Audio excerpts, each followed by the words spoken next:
여러분 때문에 행복합니다. 네, 오랜만에 온 친구들도 있고요. 반갑습니다. 오늘 말씀의 제목은 진심인데요. 지난 시간 이야기 볼게요.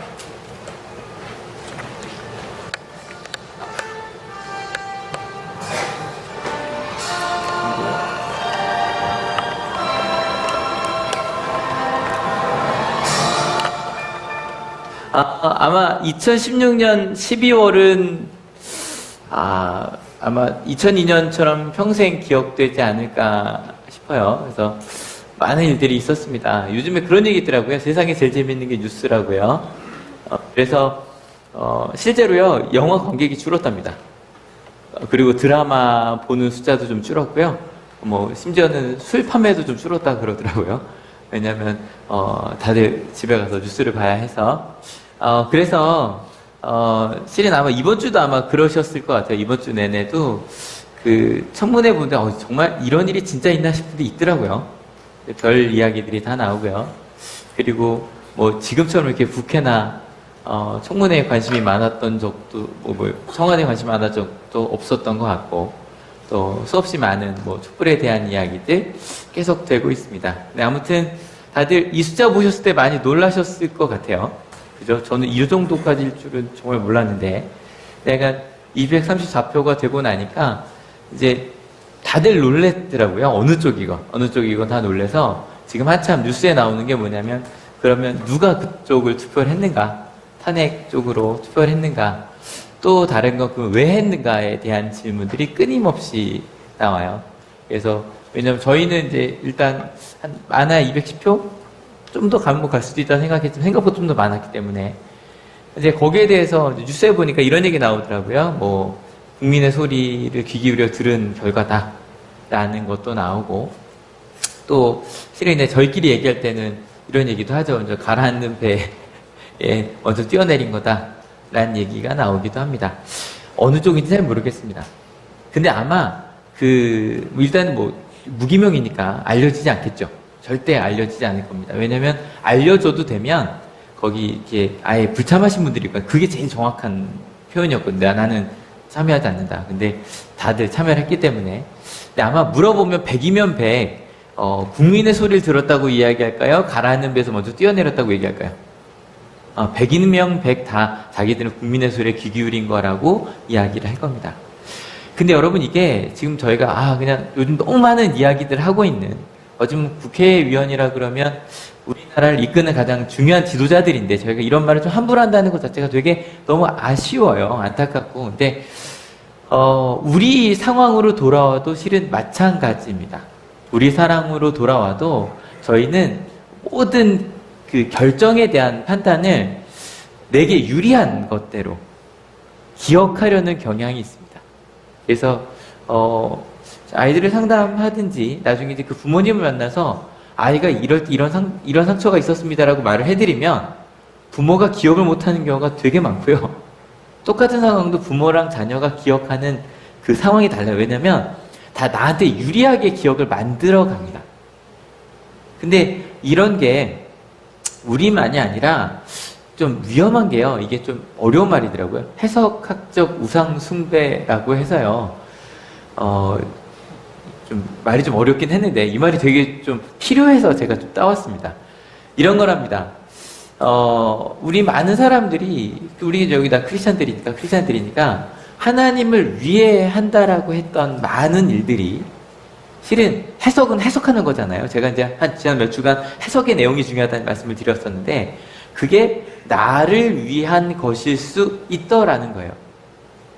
심지어는 그래서 지금 저희가 드리고 있는 이 예배조차도, 지금 저희가 성경을 읽는 것조차도, 저희가 계속 이렇게 좀 강조하는 큐티도, 심지어는 하나님 앞에서 하는 기도도, 이게 나를 위한 건지, 하나님을 위한 건지, 그런 것들을 좀 여러분들이 실제로 고민을 해주셔야 된다는 거예요. 근데 이런 것들도 여러분 항상 고민을 하셔야 돼요. 내가 오늘 여기엔 왜 왔는가? 무엇을 위해 왔는가? 이게, 술도 그래. 이건 흔히 쓰는 예니까 쓰는 거예요. 손들라고는 안 할게요. 마음으로 손 드세요. 술 좋아하시는 분. 술 싫어하시는 분. 상관없어요. 근데 교회 안에 두 가지 흐름이 있습니다. 교회 다닌다고 왜 술을 마시면 안 되냐? 일단 한국에서 가톨릭들은 마십니다. 그럼 개신교는 절대 술을 다 금지하죠? 아닙니다. 독일 같은 경우는 일단은 맥주 정도는 정말 그냥 뭐 아주 흔하게 마십니다. 맥주 같은 정도는. 어떤 사람들은 사서 그럽니다. 그래서 술을 좋아하시는 분들은 성경에서 예수님께서 술을 마셨다라는 본문을 막 찾아냅니다. 많이 나옵니다. 가나의 혼인 잔치에서도 물을 포도주로 만드시고 예수님 안 드셨을까요? 드셨을 겁니다. 드셨을 겁니다. 그리고 성만찬을 하라고 하셨으니까 한월교회는 좀 여기 뭐 저희는 이렇게 찍어 먹지만 그냥 뭐 아이들도 있고 하기 때문에 저희는 포도즙으로 하거든요. 저희는 포도즙입니다. 근데 그게 예수님께서 하실 땐 포도즙이었을까요? 포도주였을까요? 포도주입니다. 분명히. 그러니까 예수님도 포도주를 드시지 않으셨느냐라고 말하기도 합니다. 그러니까 우리도 마셔도 된다. 반대로 술을 싫어하는 분들은 성경에 술을 마시면 안 좋다라는 게 일단 잠언에 한번 독주를 마시지 말라는 얘기가 하나 있고, 그 다음에 바울 선생님께서 뭐라고 한 게 있냐면 술 취하지 말라고. 근데 이걸 또 번역해서 취하지 않으면 된다 뭐 이런 얘기를 하시는 분들도 있는데, 아무튼 내가 원하는 대로 성경을 해석하려고 합니다. 실은 율법도 마찬가지입니다. 많은 율법들이 있는데 특별히 여기서 나온 제가 말할 때 율법은 구약에 나온 말씀으로서 율법이 아니라 사람이 해석해낸 해석으로서 율법입니다. 이 말이 조금 잘 생각을 해주시면 좋겠어요. 그래서 어떤 사람들은 내가 할 수 있는 정도의 일을 율법으로 정리를 합니다. 이 정도를 지키면 돼. 이 정도를 지키면 돼. 또 그 중에서 내가 좋아하는 말씀들을 확대합니다. 그래서 부모님들이 성경 통독을 하시는 분들은 성경을 보면 좋은 말씀 이렇게 주시는 분들 계시거든요.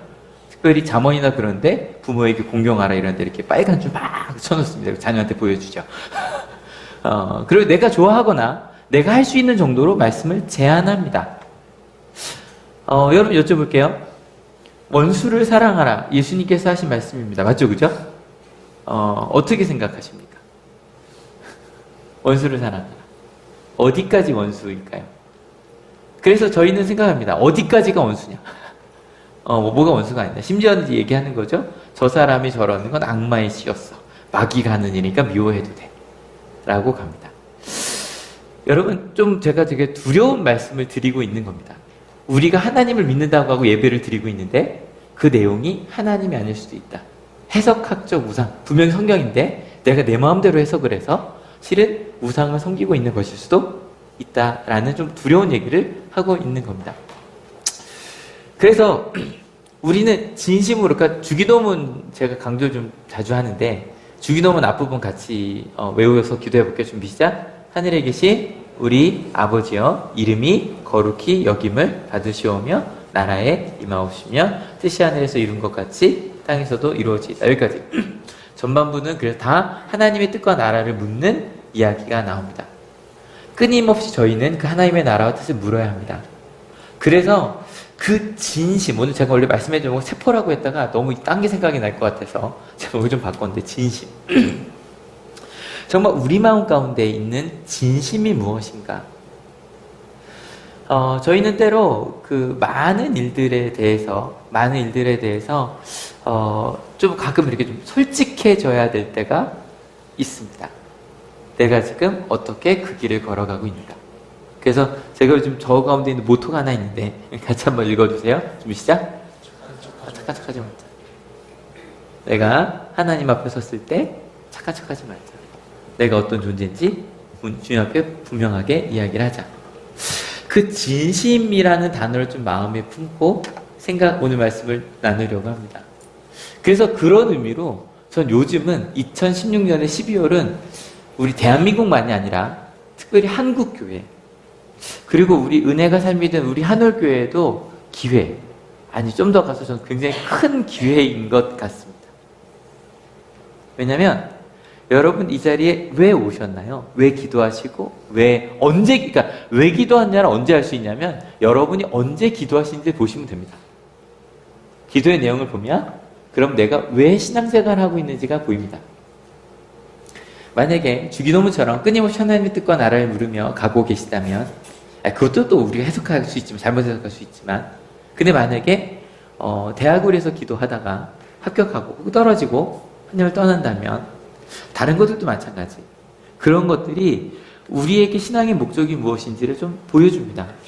근데 지금까지요, 이런 얘기 솔직히 못했습니다.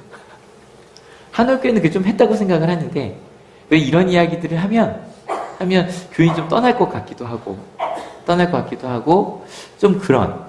근데 그렇다 그래서 그 뒷부분에 그러면, 우리는 절대 뭐 대학 보내달라고 아니면 낳게 해달라고 기도하면 안 되나요? 절대 아닙니다. 왜요? 주기도문의 후반부는 일용할 양식을 주옵식으로 시작을 합니다.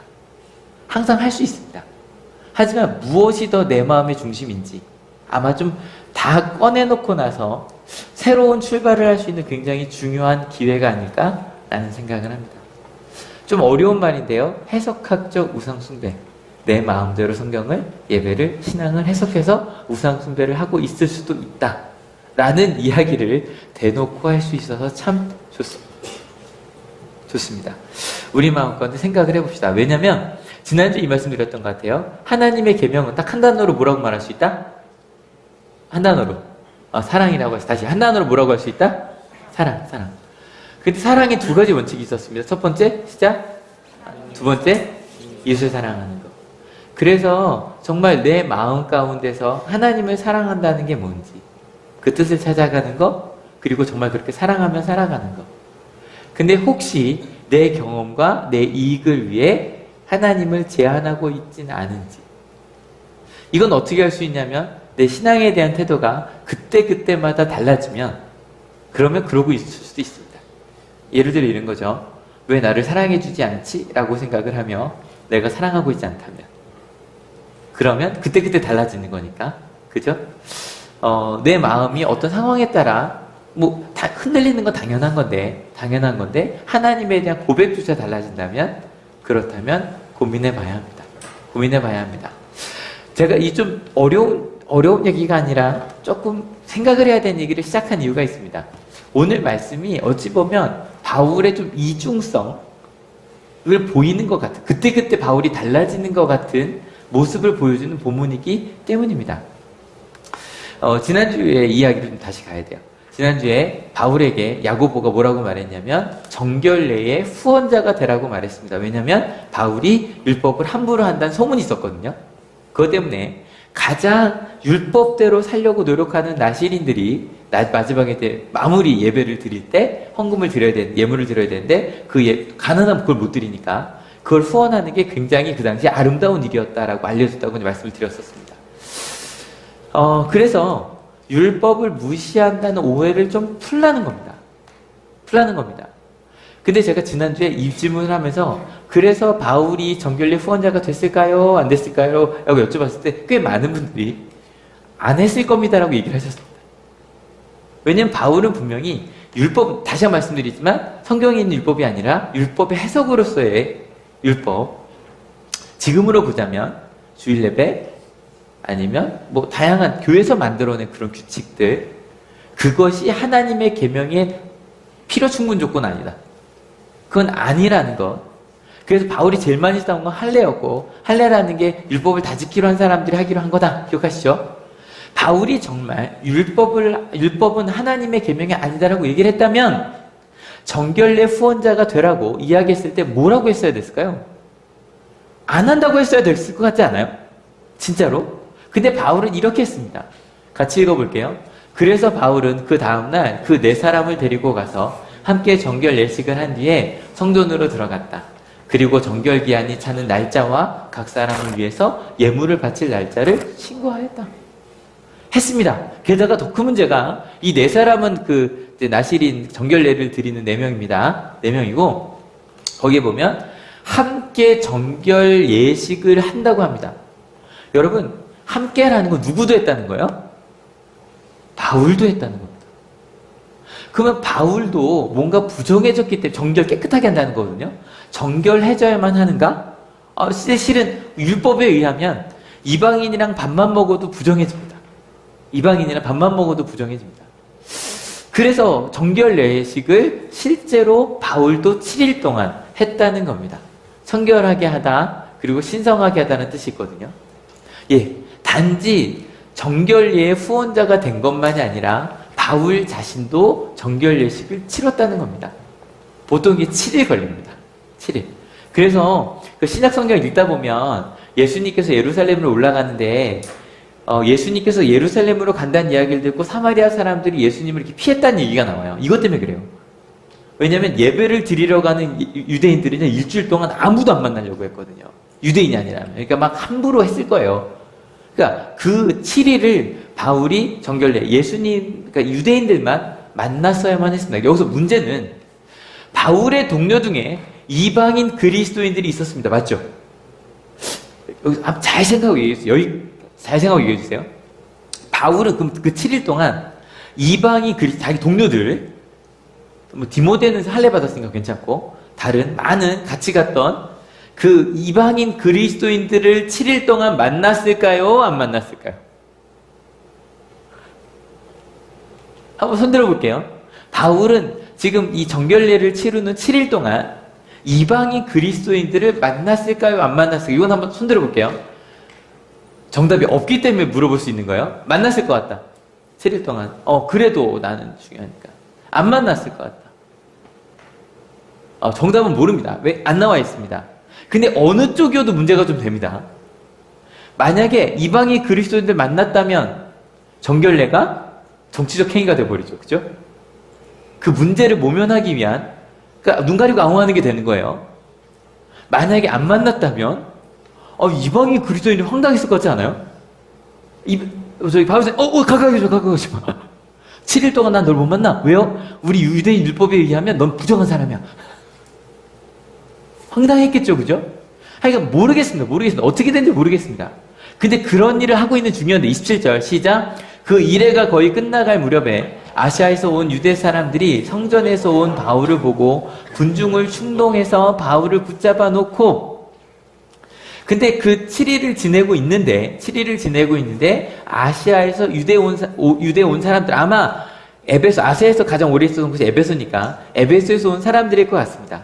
성전에서 바울을 봤는데 아마 바울은 이미 유명해졌을 거예요. 근데 바울의 얼굴을 아는 사람 없었어요. 그 인터넷 시대가 아니잖아, 그죠? 이름만 알려져 있었고요. 바울이란 이름을 가진 사람은 아마 그곳에 가서, 성전에 가서 바울이라고 부르면 100명이 손을 들었을 겁니다. 그만큼 그러니까 우리나라만큼요, 이름이 덜 겹치는 경우가 적어요. 외국인들은 거의 많이 쓰는 이름들을 번갈아 씁니다.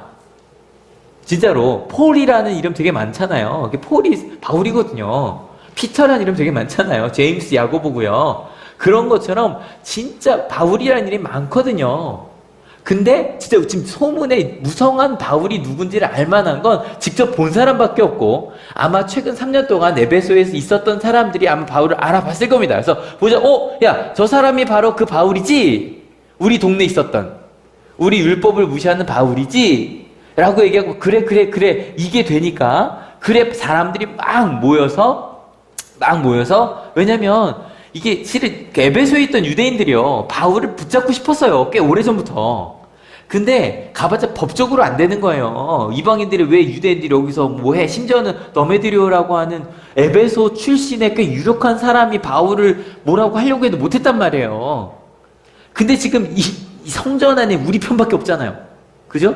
그래서 바울을 심지어는 붙잡아 놓고 이렇게 했습니다. 같이 읽어볼게요. 준비 시작. 소리쳤다. 이스라엘 동포 여러분, 합세하여 주십시오. 이 자는 어디에서나 우리 민족과 율법과 이곳을 거슬러서 사람들을 가르칩니다. 더욱이 이 자는 그리스 사람들을 성전에 데리고 들어와서 이 거룩한 곳을 더럽혀 놓았습니다.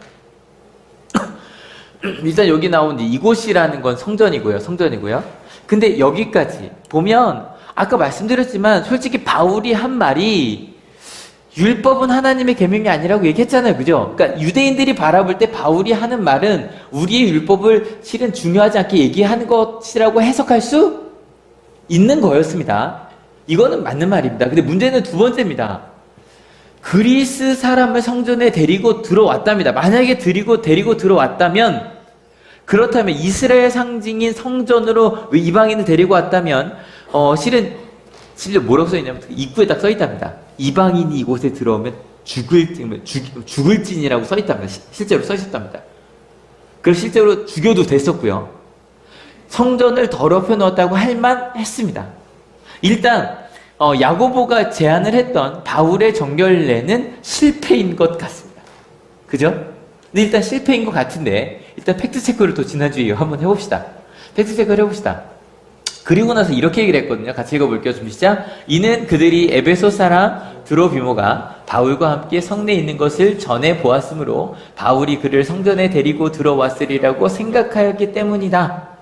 일단 사실은 이겁니다. 에베소 사람 드로비모가 20장, 사도행전 20장에 같이 오고 있었다는 얘기가 있습니다. 그리고 이 사람은 에베소 사람이고 확실히 이름 자체도 유대인 이름이 아닙니다. 이름만 보면 알 수 있거든요.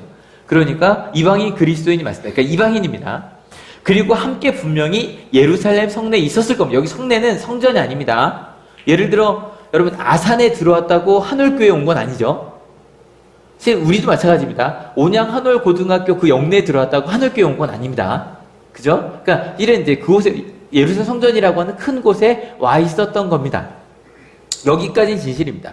분명히 예루살렘 성내에 드로비모와 데리고 아마 다른 많은 이방인들이 있었는데 다 못 알아봤고 같은 에베소 출신이 이 드로비모만 알아본 거예요. 그래서 한 명 있었다. 성전에 그러니까 같이 뭐 시장에 있었던 어디 있었건 예루살렘 성 안에 있는 걸 봤습니다. 근데 문제는 그 다음입니다. 이 전에 본 게 일단 제가 그랬잖아요. 이 전에 본 게요. 그 정결례 중인지 아닌지 모르겠습니다. 그래서 실은 이방인 그리스도를 만나는지 안 만나는지 모르겠다는 거야. 아무튼 그 7일 전이든 며칠 전이건 왔으면 이건 확실히 체크입니다. 저 진실입니다. 근데 문제는 이겁니다. 그를 성전에 데리고 들어왔다고 생각했습니다. 사실이 아니다. 여긴 추측입니다. 그리고 실제로 사실이 아닙니다. 거짓입니다. 그런데 사람들은 이미 싫으면 판단을 내려놓고 나서 그리고 나서 실은 마음의 원인을 찾아가거든요. 같이 읽어볼게요. 준비 시작. 그래서 온 도시가 소란해지고 백성들이 몰려들어서 바울을 잡아 성전 바깥으로 끌어내니 성전 문이 곧 닫혔다. 실은 오늘 부분 이렇게 상상하시면서 들으면 저는 되게 재밌게 준비를 했는데 표정이 별로 재밌지 않아서 근데 이 상상하시면 갑자기 한 사람인 거죠. 이 사람이 바울이래. 그랬더니 정말 해서 막 끌어냈고 그때 심지어 뭐라 그래요? 이방인을 데리고 왔다 그러니까 야 이방이 여기 들어오면 안 되지 그러고서 막 끌고 나가서 성전 밖으로 내치고 문을 탁 걸어 잠근 겁니다. 들어오지 못하게. 그리고 이제 그 사람들 죽여도 된다 그랬죠? 같이 읽어볼게요. 좀 시작. 그들이 바울을 죽이려고 할 때 온 예루살렘이 소유에 휘말렸다는 보고가 천부장에게 올라갔다. 여기까지 이런 일들이 천부장이라 그러면 지금으로 한 연대장, 여단장 정도 되거든요. 꽤 큰 지역, 예루살렘 전체를 관할하는 사람입니다. 딱 이 사람이 오자마자 그 다음도 이렇게 상상하면서 읽어주세요. 준비 시작. 그러나 무리 가운데서 사람들이 저마다 다른 소리를 질렀다. 천부장은 소란 때문에 사건의 진상을 알 수 없었으므로 바울을 병영 안으로 끌고 가려고 명령하였다. 바울이 층계에 이르렀을 때에는 군중이 하도 난폭하게 굴었기 때문에 군인들이 그를 둘러매고 가야 하였다. 큰 무리가 따라오면서 그 자를 없애버려라 하고 외쳤다. 난리가 난 거죠. 근데 일단 이 천부장은 꼭 기억해 두셔야 됩니다. 그 사도행전 23장까지 굉장히 중요한 역할을 한 사람입니다. 이 천부장은 좀 기억해 주세요. 아무튼 바울이 체포됐습니다. 그래서 제가 원래 제목을 체포라고 썼고 아마 그 주보엔 체포라고 돼 있었을 겁니다. 아까 말씀드린 것처럼 정결례 후원자가 됐던 거 분명히 실패한 계획이 되었던 것 같습니다. 그럼 여기서 이제 우리가 물어볼 건 이겁니다.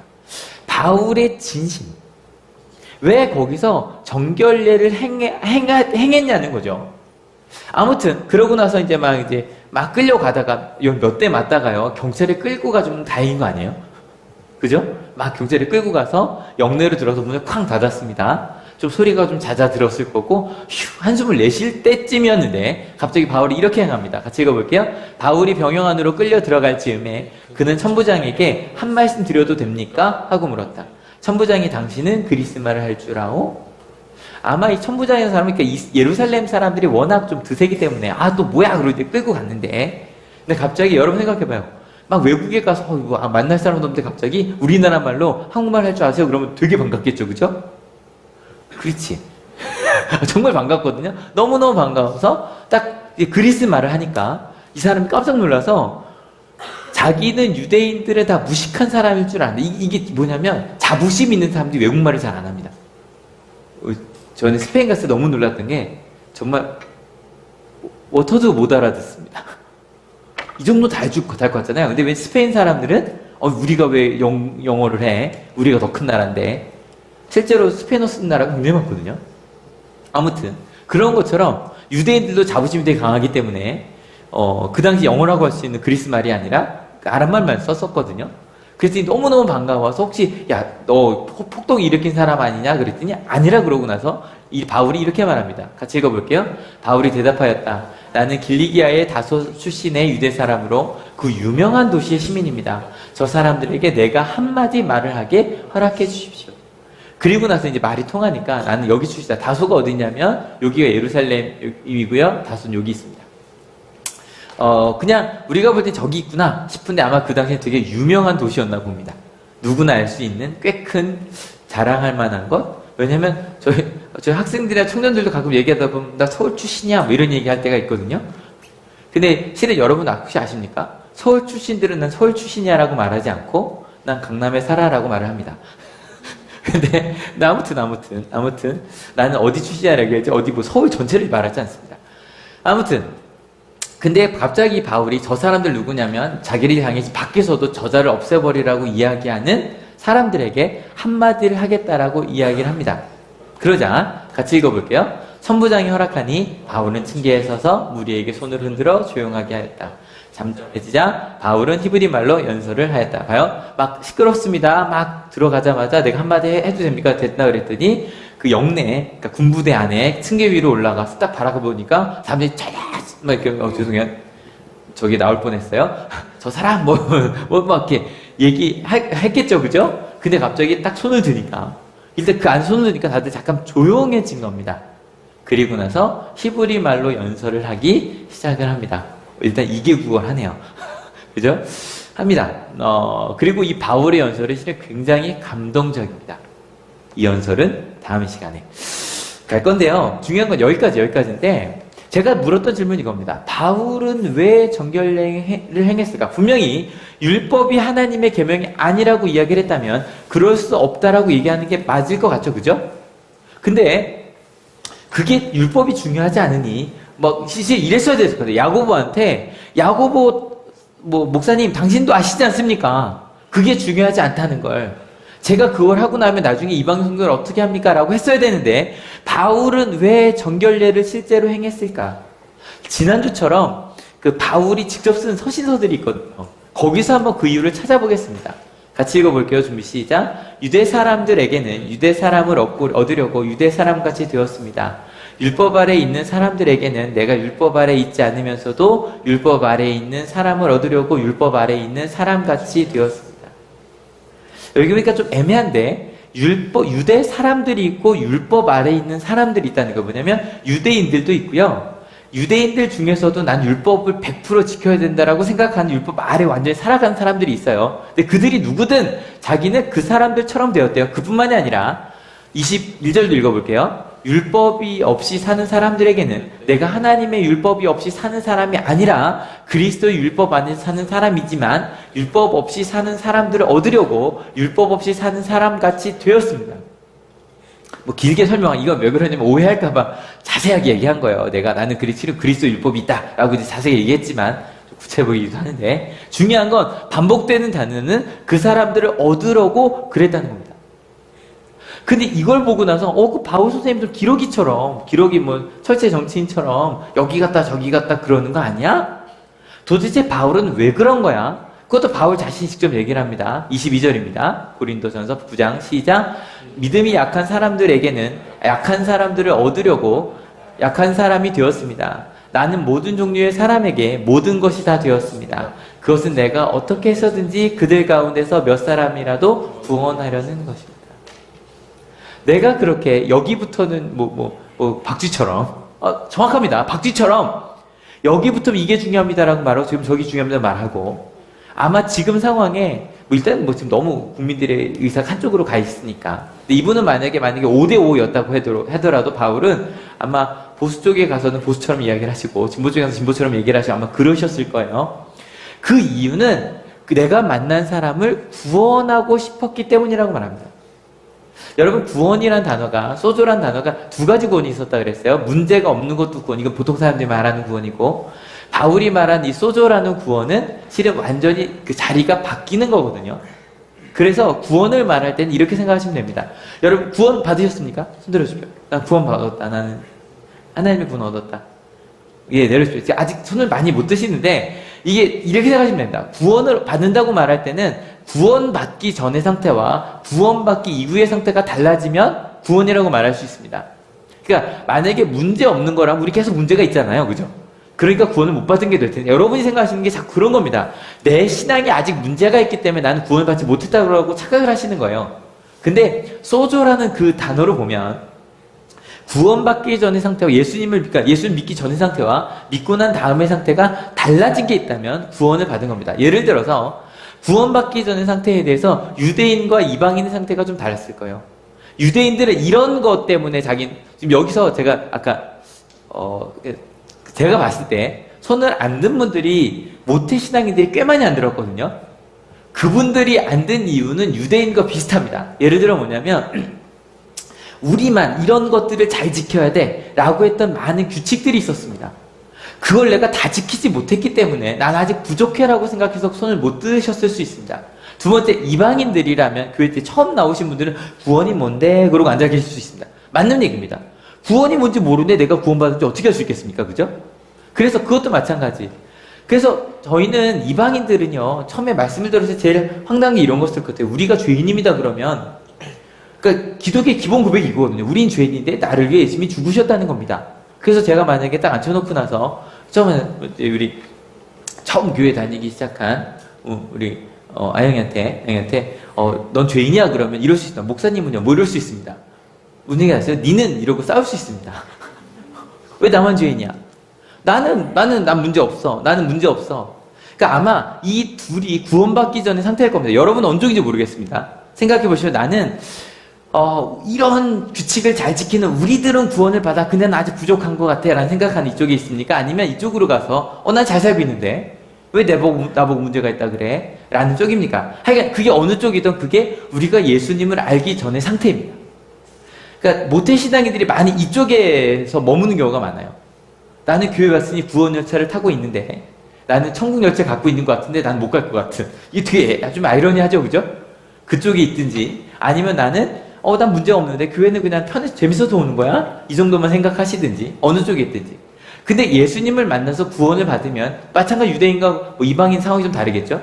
유대인들 같은 경우는 아마 이런 걸 느낄 겁니다. 근데 나는 부족하지? 않구나. 하나님의 사랑은 내가 무언가를 해서 주신 것이 아니구나.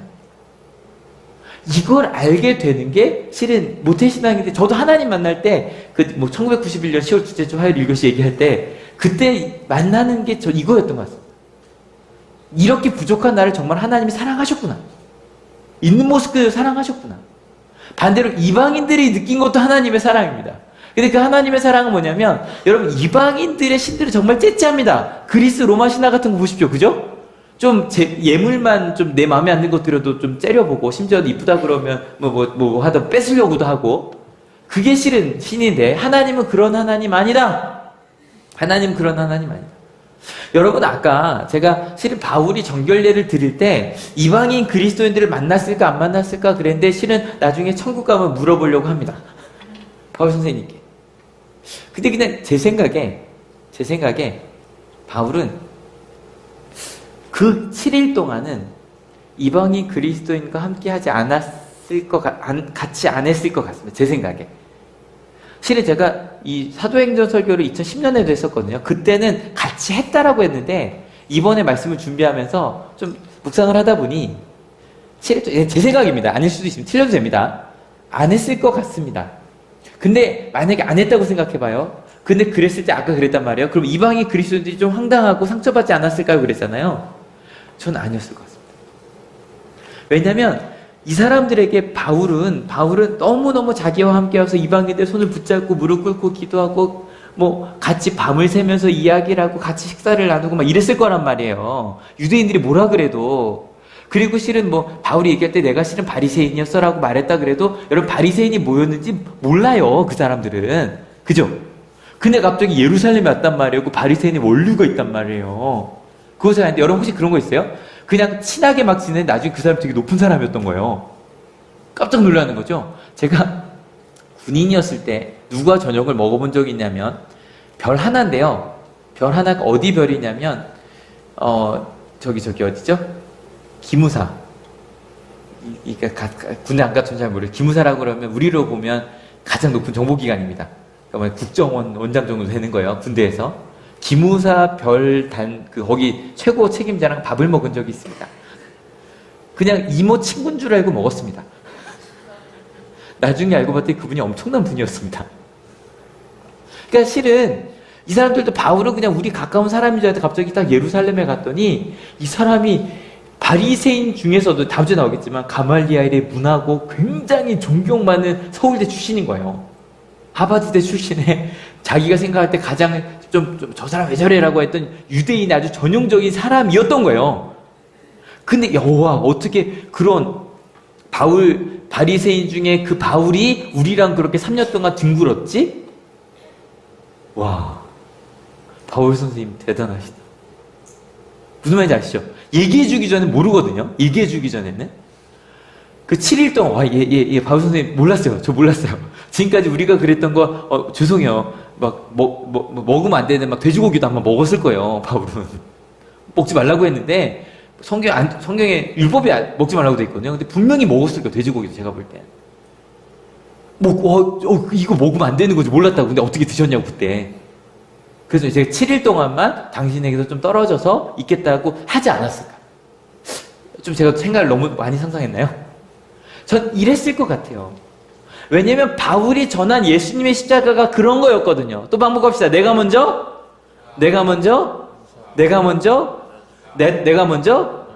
그것이 예수님의 십자가였거든요. 바울은 정말 그렇게 산 겁니다. 여러분 드디어 이제 촛불이 몇 개 남았죠? 하나 남았어요. 이게 점점 흐려지는 거 혹시 보이세요? 제일 먼저 제일 진한 보라색부터 흰색으로 가고 있고요. 그래서 성탄의 색깔은 흰색입니다. 빨간색이 아니라 녹색이 아니라 흰색입니다. 그래서 성탄절로 향해 다가가고 있는데 실은 성탄절 여러분 예수님께 하나님이 인간에서 이 땅에 오셨다는 얘기를 이해 못하는 분들이 많습니다. 하나님이면 하나님이고 인간이면 인간이지 어떻게 하나님이 인간이 돼? 그게 말이 돼? 어떻게 우리처럼 연약한 존재 가운데 그 정말 세상을 창조하신 분이 들어갈 수 있어? 근데 이런 건 이해가 너무너무 잘 됩니다. 산타클로스는 누구에게 선물 주시죠? 착한 아이에게. 누구한테 안 주시죠? 우는 아이한테는. 울면 하는데 이거 있잖아요. 그죠? 이거는 그래서 착한 아이한테 선물을 주시고 우는 아이한테 너는 국물도 없어 라고 말하는 게 우리한테 너무너무 이해가 잘 됩니다. 그죠? 너무너무 이해가 잘 됩니다. 그런데 그 하나님이 우린 본 적도 없는 상상도 할 수 없는 분이 인간이 되셨다는 게 말이 안 돼 보입니다. 여기까지는 그렇다고 합시다. 더 이해가 안 되는 건 십자가입니다. 그 하나님이 인간이 되셔서 사람을 고치시고 5,000명 먹이고 오케이 땡큐. 좋아 그럴 수 있을 것 같아. 와 그런 분 알면 좋겠다. 병도 다 나을 수 있고 다 좋겠다. 여기까지는 괜찮습니다. 그런데 그 예수님이 그 능력이 많은 것처럼 보이던 분이 우리를 위해 십자가에서 죽으셨답니다. 심지어는 우리만이 아니라 나를 위해. 난 교회 처음 나왔는데 난 심지어 바울과 같이 교회 다닌 사람 때리셨던 분까지는 안 계시죠? 아니면 뒤에서 욕은 했을 수 있잖아요. 저 이상한 놈들 이러면서 그랬을 수 있잖아요. 난 그랬던 사람이었는데 그랬던 나를 위해 예수님이 죽으셨다? 이해가 안 되는 겁니다. 그런데요. 이거 한번 크게 읽어주세요. 준비 시작. 이게 무슨 얘기냐면 여러분 이게 이러니까 딱 신앙생활 할 때 이러면 이렇게 되고 저러면 저렇게 되고 어떤 그런 공식을 저희는 좀 세우고 싶어 합니다. 그래서 만들어진 게 율법이고요. 그런데 제가 생각해봤더니 신앙엔 그런 공식이라는 게 없습니다. 여기 자녀를 키워보신 부모님도 손 들어주세요. 자녀를 키우고 계시거나 키우고 계시나요? 내려주세요. 여러분 어때? 자녀를 키우는 공식이 있죠? 아이 둘 이상 되신 분들 손 들어. 둘 이상. 난 둘 이상이다. 첫째랑 둘째, 첫째 하고 나니까 둘째는 좀 똑같죠? 공식이 없습니다. 무슨 얘기냐면 사랑하는 사람들은요. 이게 아까 이게 어떻게 그래서 머릿속으로 그렇지만 사랑한다는 생각을 가지고 보면 사랑의 입장에서 보면 제가 요즘 이제 말씀 기도회 때 누가복음을 읽는단 말이에요. 누가복음을 화요일 수요일 읽으면서 뭐 누가복음 설교처럼 많이 했습니다, 저는. 근데 특별히 성도님들이랑 같이 읽으면서 느끼는 게 있습니다. 예수님께서 그러니까 저 설교할 때 이런 공식 찾기 원해요. 뭐냐면 저런 거죠. 뭐 하나씩 뭐 얘기할까요? 최근에 했던 것 중에 저거 있었거든요. 중풍병자 달아내리는. 중풍병 환자는 왜 구원을 받았는가? 아, 친구들이 있었기 때문이다. 그러니까 너희 이런 친구처럼 되어야만 한다. 그럼 야이로 회당장의 딸은 왜 구원함을 얻었는가? 그래서 이제 그 사람의 공식을 만들어서 그렇게 하면 똑같이 구원을 받을 수 있다는 걸 하면 설교하기가 참 쉽거든요. 그래서 이제 중풍병자 이야기하면서 이런 얘기를 할 수 있죠. 중풍병자가 구원받을 수 있었던 건 친구들 때문이다. 그러니까 주변에 있는 사람들을 하나님 믿지 못하는 사람 데리고 와라. 그거 되게 아름다운 말이긴 한데 그런 공식이 꼭 먹히지 않고요. 누가복음에서 제가 느끼는 건 뭐냐면 예수님은 끝까지 한 사람 한 사람만 만났구나. 공식 있는 게 아니라 마음 아파하는 사람들 바라보면서 그 사람의 마음 아픈 곳에서 이야기를 하셨고 귀신 들린 사람에서 그 사람의 뭐가 문제인지를 보고 이야기를 하셨고 몸이 아픈 사람들은 그 몸이 아픈 사람의 무엇이 문제를 바라보고 한 사람 한 사람 눈을 보고 이야기를 하셨지 어떤 공식을 만들어가는 게 아니구나. 요즘에 새벽기도 큐티 본문 뭐죠? 감사합니다. 대답해 주셔서 시편입니다. 시편을 읽으면서도 마찬가지. 시편을 읽으면서 기도는 이렇게 하는 거다라고 실은 시편을 읽어보신 분들은 아시겠지만 절대로 그렇게 말할 수가 없습니다. 왜요? 시편처럼 기도하면 되게 이상합니다. 시편에 이런 기도 많습니다. 저주해달라고. 망하게 해달라고. 그런 기도가 진짜 많이 나옵니다. 그런데 참 신기한 건 이런 탄식과 원망과 저주의 기도가 그렇게 시작은 하나 결론은 찬양과 감사와 희망의 기도로 끝납니다. 내가 어떤 상황이 있든지 그냥 솔직하게 하나님을 착한 척하지 않고 막 이야기를 하다 보니 내 마음이 하나님의 사랑과 맞닿으니 그의 상황이 변한다는 건 말할 수 있습니다.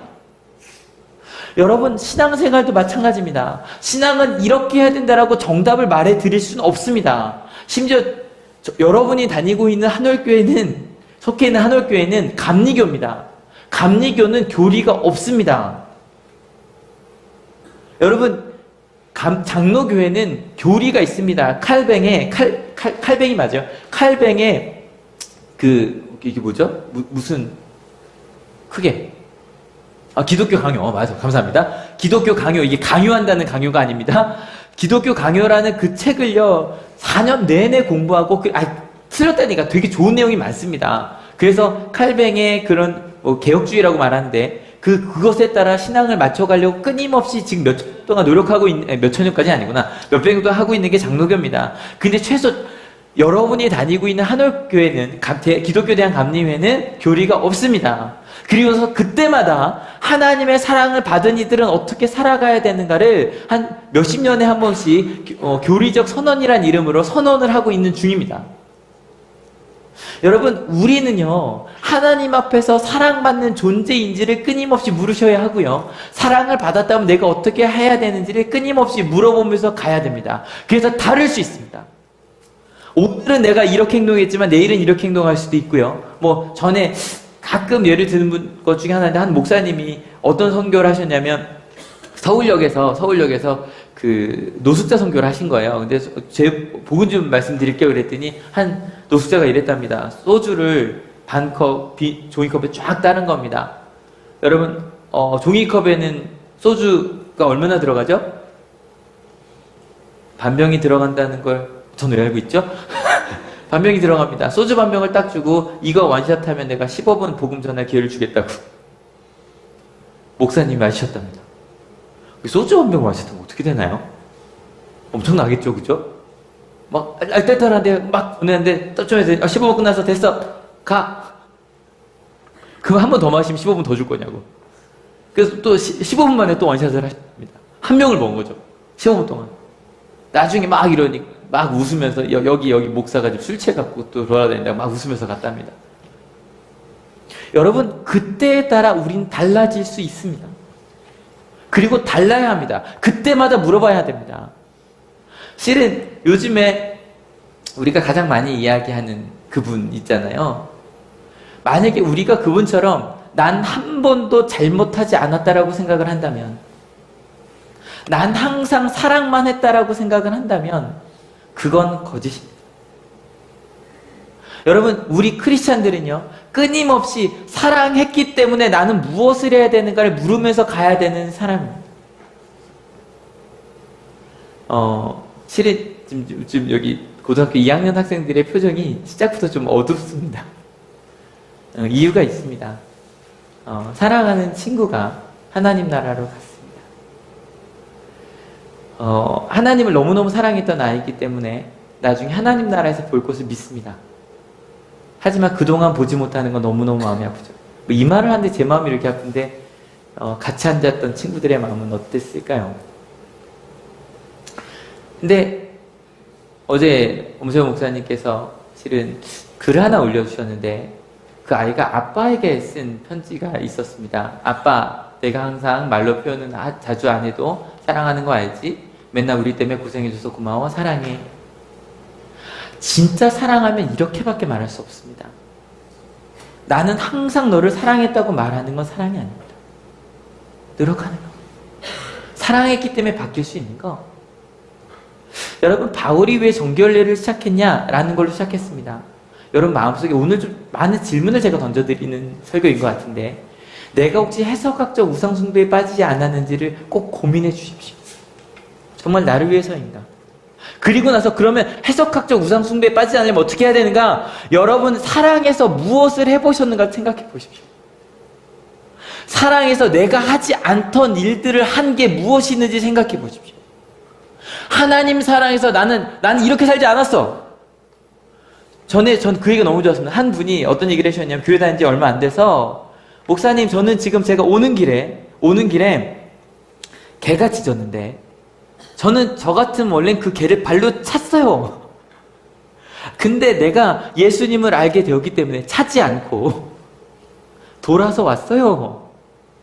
그런 작은 것부터 시작해서 하나님을 사랑해서 내가 말씀을 읽으려고 얼마나 노력을 하고, 하나님을 사랑해서 하나님을 알려고 내가 얼마나 노력하고 있는지 안 하던 일을 하셨다면 하나님을 사랑하고 계신 겁니다. 또 이웃을 사랑해서 내가 하지 않던 일, 한 번도 생각해보지 않은 일, 그 일을 향해 달려가는, 그래서 사람들이 볼 때, 야, 너 좀 바뀌었어. 옛날이랑 달라. 저는 그런 의미로 한올교회가 다니던 교회랑 달라요라는 얘기를 듣고 싶습니다. 보통 생각하던 교회랑 달라요라는 얘기를 듣고 싶습니다. 이런 원칙인데 그런 게 아니라 좀 다른 모습이 있네요. 이게 나쁜 걸 수도 있겠지만 사랑했기 때문에 달라질 수 있는 한올교회가 될 수 있었으면 좋겠습니다. 여러분, 이번 한 주 이거 고민하면서 실천합시다. 하나님 사랑해서 안 하던 일 뭐 해보실래요? 하나님 사랑해서, 하나님을 너무너무 사랑해서 안 하던 일 뭐 해보실래요? 하나님을 사랑했기 때문에 이웃을 사랑해서 무엇을 해보실래요? 그렇게 바뀌어가면 우리는 은혜가 삶이 되는 한올교회가 될 겁니다. 믿으십니까? 마음속에 질문을 가지고 삽시다. 예수님께서 다다음 주에 오셨다고 고백하는 성탄절들 기다리고 있는 강림절입니다. 강림절을 기다리면서, 그래, 나 하나님의 이렇게 큰 사랑을 받았는데 그러면 나 어떻게 해야 될까? 여기 써 있습니다. 크리스마스에는 사랑과 축복이 라고 써 있습니다. 우리 어떻게 그럴 수 있을까요? 무엇을 할 수 있을까요? 이 성탄절을 기다리며 우리는 무엇을 해야 될까요? 바울이 안 하던 짓을 했습니다. 그럴 수 있어서 왜 못하냐고. 하나님 사랑 전해지는 거라면 나는 정결례 정도가 아니라 머리를 빡빡 미는 것도 할 수 있다고. 그게 바울이었습니다. 여러분은 하나님을 사랑하셔서 무엇을 포기해 보셨습니까? 하나님을 사랑하셔서 내 옆에 있는 사람을 사랑할 때 무엇을 포기하고 도전해 보셨습니까? 근데 제가 지금 여러분을 책망하고 있는 게 아닙니다. 왜냐하면 여러분들이 그 길로 가고 있다는 건 압니다. 그 길이 옳습니다. 어색한 길이 옳습니다. 하지 않았던 길을 가는 것이 옳습니다. 그래서 그 하나님에 좀 더 가까워지는 우리 은혜가 삶이 된 한올교회, 그럼 어떻게 살아가는 게 이것 기준이 될 것 같아요. 같이 읽어볼게요. 좀 시작. 또 우리 안 하던 거잖아요. 근데 이게 교회 안에서만 얘기하는 게 아닙니다. 정말로 그 믿음을 사용하러 가는 여러분이 있는 가정에서, 직장에서. 그래서 저는 나눔이 많았으면 좋겠습니다. 여러분끼리 모이셔서 나 직장에서 이렇게 써봤어. 근데 힘들어. 근데 도와줘. 나 직장에서 이렇게 했더니 왕따 됐어. 나를 위해 기도해줘. 나 장사하고 있는데 우리 집이 망할 것 같아. 말씀대로 했더니 나를 위해 기도해줘.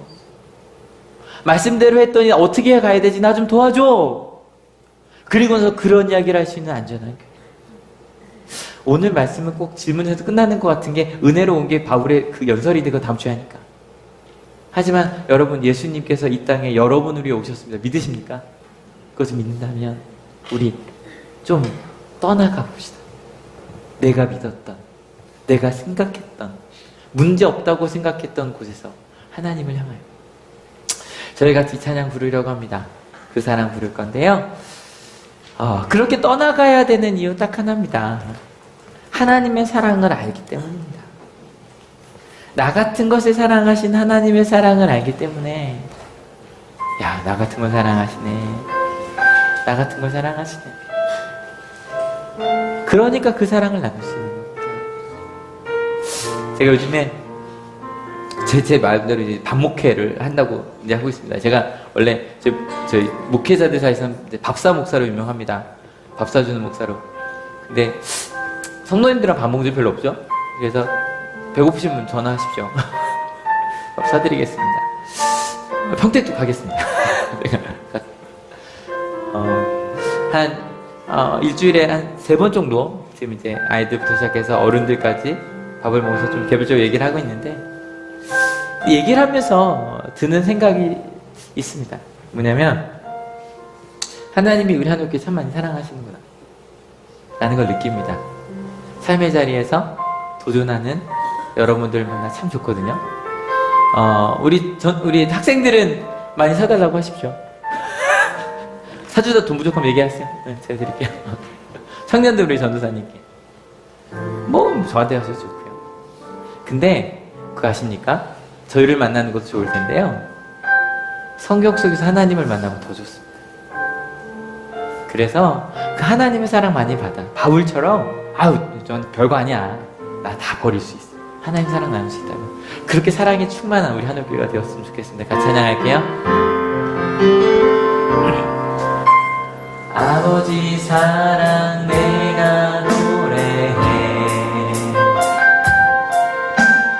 아버지 은혜 내가 노래해. 그 사랑 변함없으신 거짓 없으신 성실하신 그 사랑, 상할 때 꺾지 않으시는 꺼져가는 등불 끄지 않는 그 사랑, 변함없으신 거짓 없으신 성실하신 그 사랑,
시간 같이 기도합시다.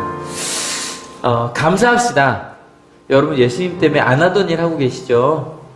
여기에 많은 분들이요, 원래 일요일을 쉬는 날이었는데 이 자리에 하나님을 예배하겠다고 이 자리에 오셨잖아요. 안 하던 일 하셨잖아요. 하나님 사랑하셔서. 안 하던 일 하고 계시죠? 기도도 하기 시작하셨고요. 퀴즈도 이렇게 들고 가서 보기 시작하셨고요. 내 삶 속에서 은혜가 삶이 되는 게 뭐지 고민하면서 내가 이렇게 살아야 되나? 조금씩 말도 행동도 바뀌어가고 계시죠? 내가 그렇게 다른 내어가 되어가고 있다는 거 감사합시다. 그런데 또 도전합시다. 하나님 앞에서 근데 하나님 저 자꾸 머물려 그래요. 제 경험에 내가 옳은 것에 혹시 내가 그 하나님의 사랑 전하지도 않고 하나님 따라가지도 않는데 혹시 제가 잘 믿고 있다고 생각하는 건 아닐까요? 죄책감 갖지 마세요.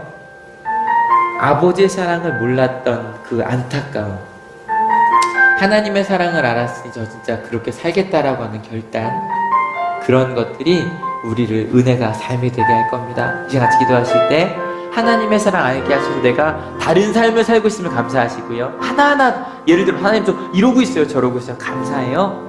근데 그러면서 저희랑 같이 부족해요. 좀 저 그 길로 갈게요. 같이 결단하며 고백하시고요. 특별히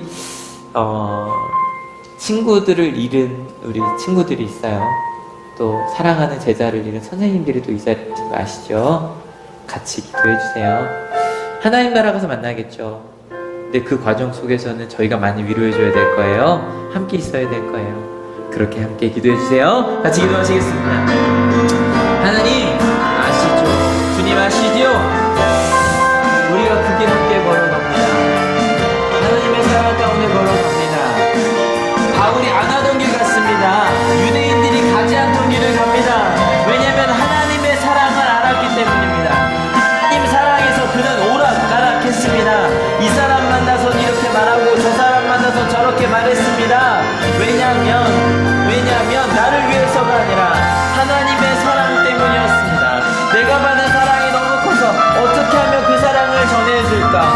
그래서 다른 사람 편이 되어서 내가 이 말씀만 전할 수 있다면 그는 전혀 다른 삶을 살았었습니다. 끌려다녔습니다. 예수님께서 베드로에게 네가 원하지 않는 길로 끌려갈 거라고 얘기했던 것처럼 바울도 끌려다니고 있었습니다. 그런데 그는 그 자리에서 하나님의 사랑을 전하기로 결단합니다. 그리고 그렇게 영향력 있게 살아갔고 2000년 뒤에 저희가 지금 그 말씀을 읽고 은혜 받고 결단하고 있습니다. 우리 가운데 함께하여 주셔서 내가 정말 하나님을 위하여 아버지 이렇게 살아가고 있는가, 내가 해석학적 우리에 빠지지 않게 하여 주시고 하나님이 내게 주신 그 하나님의 사랑으로 내가 바뀌고 있음을 감사하며 성장하고 있음을 감사하며 주님을 향해 걷고 가는 저희들이 될 수 있도록 주님 인도하여 주시옵소서. 하나님 해석학적 오류에 빠지지 않게 주님 인도하여 주시옵소서. 다 너를 위한 거였다고, 국민을 위한 거였다고, 다 아들에게 딸에게 다 너 때문이었다라고, 다 우리 가족 때문이었다라고. 실은 자기 때문이었는데, 실은 내 가족만을 위해서 내 마음대로 산 거였는데 그게 옳은 일이었다고 착각했던 우리의 모습을 볼 수 있는 이 큰 기회를 주셔서 감사합니다. 하나님, 이 대한민국이, 아니 우리 하늘교회가, 아니 내가 주님 가운데서 정말 올거지 가고 있는가? 그래서 안 하던 일을 내가 지금 하고 있는가? 예, 안 하던 일을 하고 있습니다. 말씀을 읽고 예배하러 이 자리에 나왔고 힘들 때 기도하기 시작했고 내 마음속에 지금까지 내가 생각했던 것과 다른 하나님의 나라를 꿈꾸기 시작했습니다. 궁금해하기 시작했습니다. 하나님 감사합니다. 근데 하나님, 이 마음의 울렁거림에서 멈추지 아니하고 우리 삶을 그렇게 하나님의 나라로 바꾸어내는 우리 한올교회가 되게 하여 주시옵소서. 우리 가정이, 내가 사는 우리 직장이 정말 하나님의 나라가 될 때까지 그 믿음을 잘 사용하는 우리 한올교회가 되게 하여 주시옵소서. 세상이 만들어낸 규칙이 아니라 하나님이 만들어주신 그 새로운 길을 개척하는 그 감리교인의 정신으로 하나님을 향해 더 가까이 걸어가는 우리가 되게 하여 주시옵소서. 그리고 그렇게 하나님을 향해 걸어간 만큼 이 추워지는 성탄절을 기다리는 강림절기에 하나님의 마음을 나누기 위해 힘을 모으는 우리 한올교회가 되게 하여 주시옵소서. 1월달에 우리 청년들이 가는 캄보디아만이 아니라 우리 주변에 그 사랑을 나눠야 될 곳이 많이 있습니다. 이웃을 사랑하기 위해 애쓰는 우리 한올교회가 되게 하여 주시옵소서. 이번 한 주 하던 대로 살지 않겠습니다. 학생들도 또 부모들도 또 내가 직장인도 하던 대로 살지 아니하고 묻겠습니다. 나 크리스찬으로 어떻게 살아야 되는가? 그래서 안 하던 일 한번 해보겠습니다. 주님께서 원하시는 그 안 하던 일, 하나님 정말 사랑하고 이웃 정말 사랑하는 그 안 하던 일 도전해보겠습니다. 주님 좋으시지요? 기쁘시지요? 그렇게 결단하며 가는 우리들, 특별히 이 가운데 몸이 아픈 이도 있고요, 마음이 아픈 이도 있고요, 사랑하는 사람들을 잃은 이들도 있습니다. 근데 하나님, 안 하던 일 한번 해보겠습니다. 하늘 소망을 가져보려고 합니다. 끝이라고 말하지 아니하고 나중에 하나님 나라 가서 만났을 때 웃으면서 너랑 있을 때 정말 행복했다고 말해줄 수 있는, 너 대신에 내가 이렇게 너희 어머니 아버지 내가 위로했고 내가 너와 함께 하는 마음으로 이렇게 살았다고 얘기해 줄 수 있는 그런 새로운 안 하던 짓을 좀 해보려고 합니다. 그래서 가족에게도 연락하고 함께 하면서 아픔을 이겨내 나갈 수 있다는 걸, 심지어 찬양하고 감사하고 희망을 품을 수 있다는 것, 그 하나님의 길을 걸어가 보려고 합니다. 그렇게 안 하던 길을 가겠다고 바울처럼 결단하는 하나님의 사람들 머리 위에 예수 그리스도의 사랑과 하나님의 은혜와 성령 하나님의 인도하심이 지금으로부터 영원토록 함께 하옵시기를 간절히 축원하옵나이다. 아멘.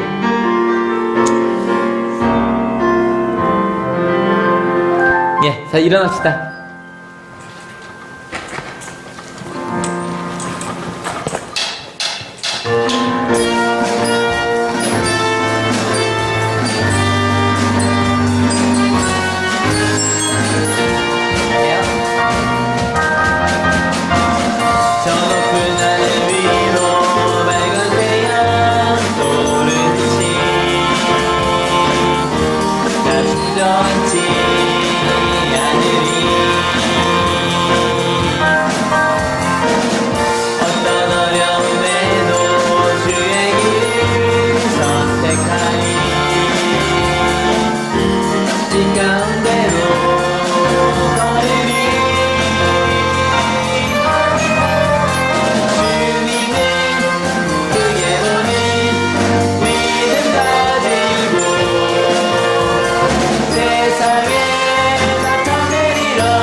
큐티체가 한 6권 남았다라고 가져가 주시고요. 저 앞에 인사합시다. 작아서 그리스도의 복음 전합시다.